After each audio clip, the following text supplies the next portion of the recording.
Hey guys, welcome back to another episode of Tom Talks. In today's episode, we're going to be talking about anxiety and how it affects every single one of us, ways to deal with it, and my own personal experiences with anxiety. So, yeah, let's get into it. Everyone has anxiety. Let's not beat around the bush here. Everyone has it. Whether you're 5 years old, 12, 14, 19, 36, 42, 59, 84, or 100.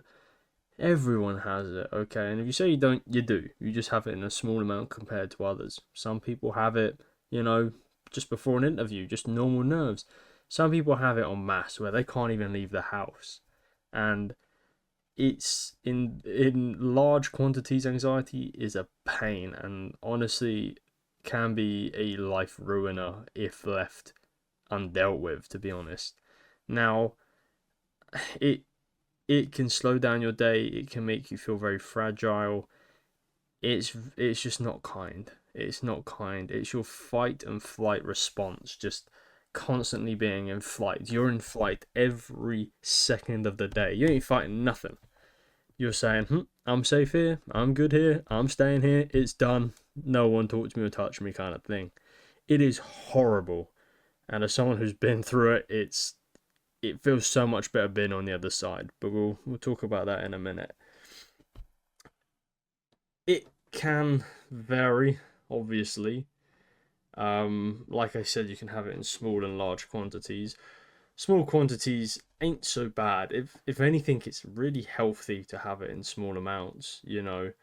It's good to be nervous because if you're not nervous, then life would be so easy.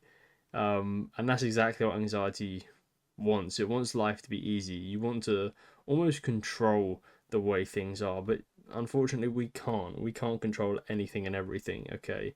Some things we can, and if you have anxiety, you will try your best to, believe me, but the way life works, the world runs, you can't control everything, and that's what upsets anxiety. And that's actually what causes panic attacks, or one of the ways that causes panic attacks.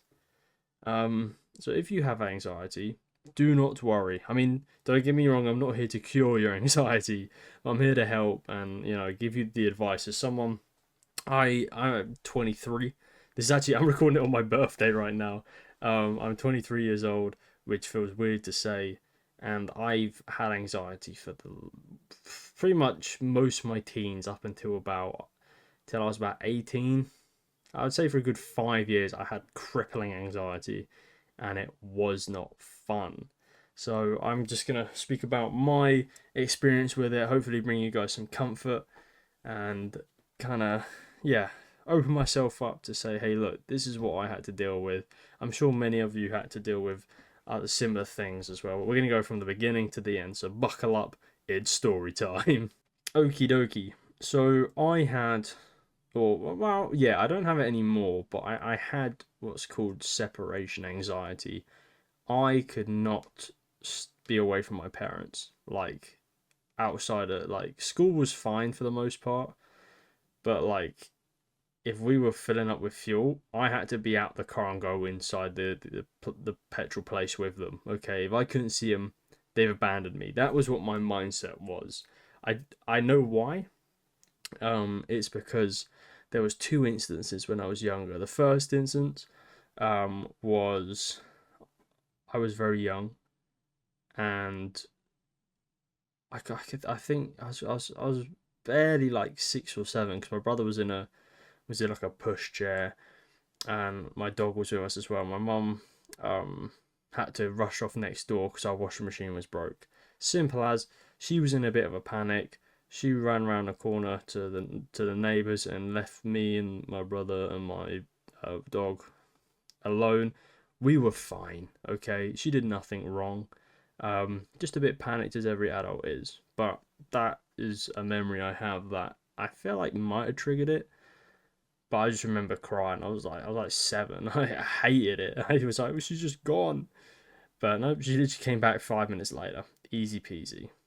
The second instance was just unlucky, like really unlucky. I was coming back from school and I got home and there was no cars there. My dad was at work. my mum and my brother, I had no idea where they were. And I was like, huh, let me call them. Tried calling them.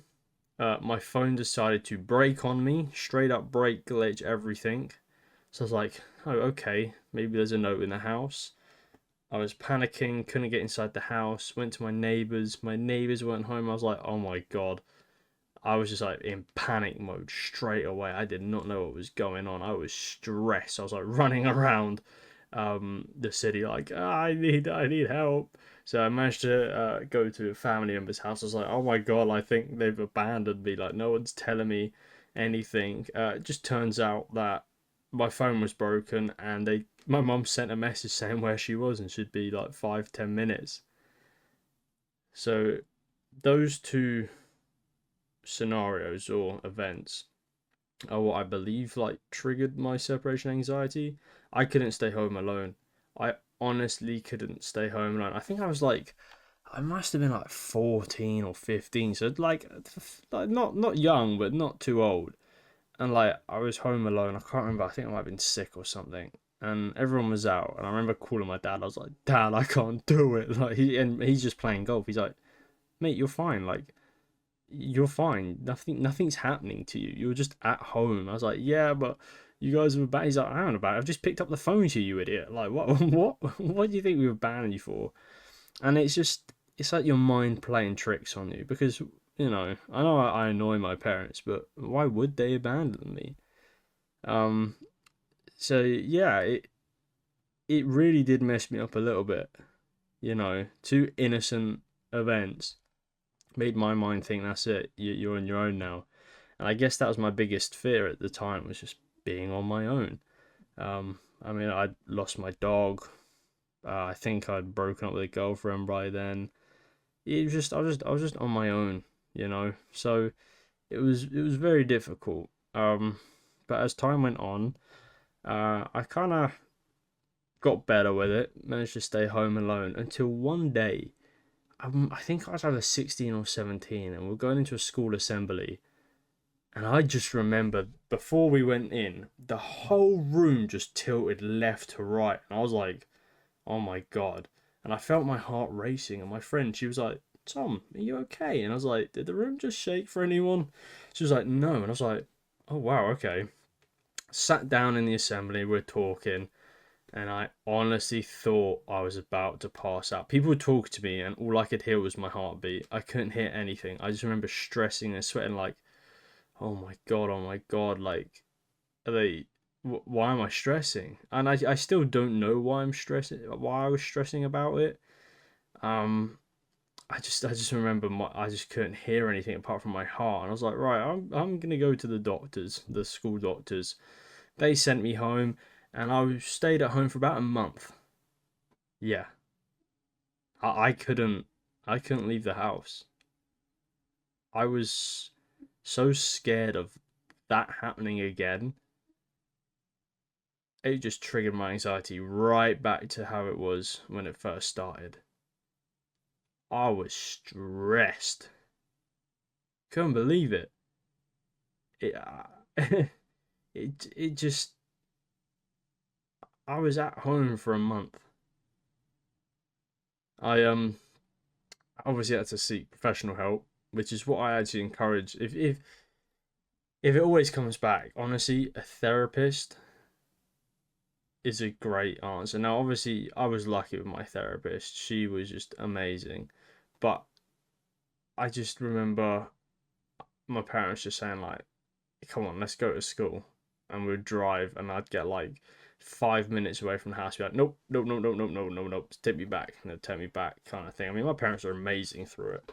Really helped me. But I just remember being horrible and just unbearable to live. Like, I didn't see my friend. I didn't see anyone for about a month. It was horrible. It was January 2020 is when this happened. So I was 17. Yeah, I was 17. Blimey.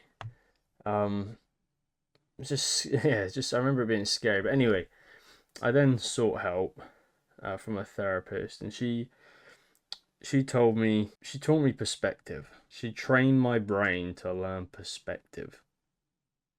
and I can't remember what she did. It's like she hypnotized me, but let me tell you, whatever she did, it worked. So I definitely recommend a therapist if you are able to get one. And my friend actually, she had something very similar. She was struggling, and she is thriving right now after seeing the same therapist as me. It just, yeah, I'm so thankful to my therapist. But more on the fact of anxiety. Obviously, I did get medical help as well. Had some tablets to chill me out. But yeah, a combination of the tablets and a therapist was all that was needed. And like I said, I'm it's actually 6 years on, and I'm absolutely fine. I've been to a few countries on my own without, but like I was going on the plane to Fuerteventura in the Canary Islands with my mate over a year ago. I was just sat on the plane, and we're flying, and halfway through, I went to myself, I went, bloody hell, home's a long way away. Oh well, kind of thing. So let me just say there is light at the end of the tunnel when you have crippling anxiety when you're a teenager. And when you're a teenager, like if it happens, it's normal.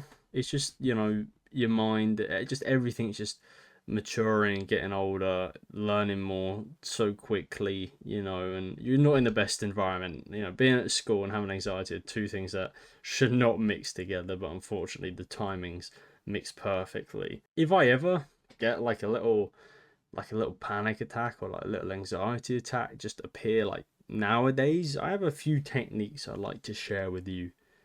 um a few of them are pretty simple, like breathing, like a good in 2 3 4, out 2 3 4. It slows down your heart, gets your mind thinking slower, because with anxiety your mind is like having five conversations at once, whereas when you slow down your breathing, you just hear the one, and the one you're saying, like in 2 3 4, out 2 3 4.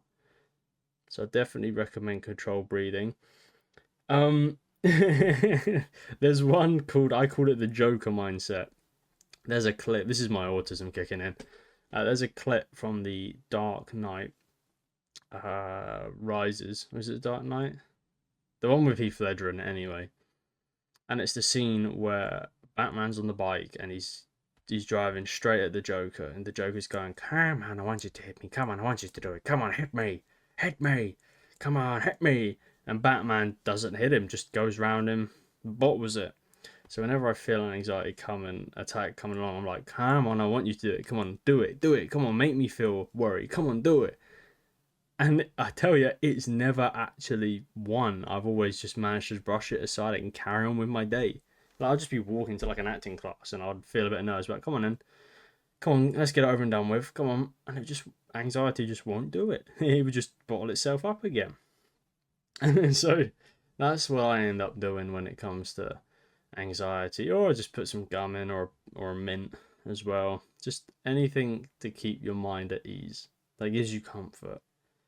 So, yeah, that's my experience with anxiety and how I conquered it for the most part.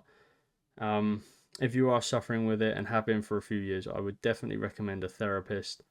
Uh, it's their job to make you feel better, and they've chosen to do that, so they want to help.